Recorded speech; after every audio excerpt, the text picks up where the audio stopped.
এটা আমার ঘর, আমার পৃথিবী। বলতে গেলে জীবনের প্রায় 23টা বছর আমার এই ঘরেই কেটেছে। বাবার কথা আমার মনে নেই। মা একটা পোস্ট অফিসে ক্লার্কের কাজ করতেন। বছরের পর বছর 9টা 20 ট্রেন ধরে কলকাতায় যেতেন। এই ঘরেই থাকতাম আমি আর আমার ঠাকুমা। ওই জানলাটা দিয়ে আগে বড় রাস্তা অব্দি দেখা যেত। বহু বছর হয়ে গেছে জানলাটা আর খোলা হয় না। আসলে পাশের ওই মাল্টি স্টোরের বিল্ডিংটা হয়ে গিয়ে জানলাটা একেবারে ব্লক হয়ে গেছে। অথচ ছেলেবেলায় ওই জানলার বাইরে তাকিয়ে থাকাই ছিল আমার জীবনের সবচাইতে বড় আনন্দ।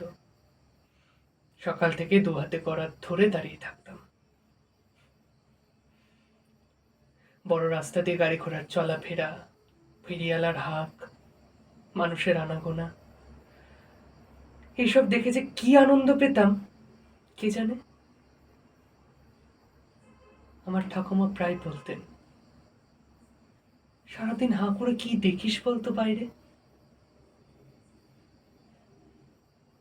কিন্তু আমার মা বলতেন, জানলার বাইরে একটা পর্দা টানানো আছে,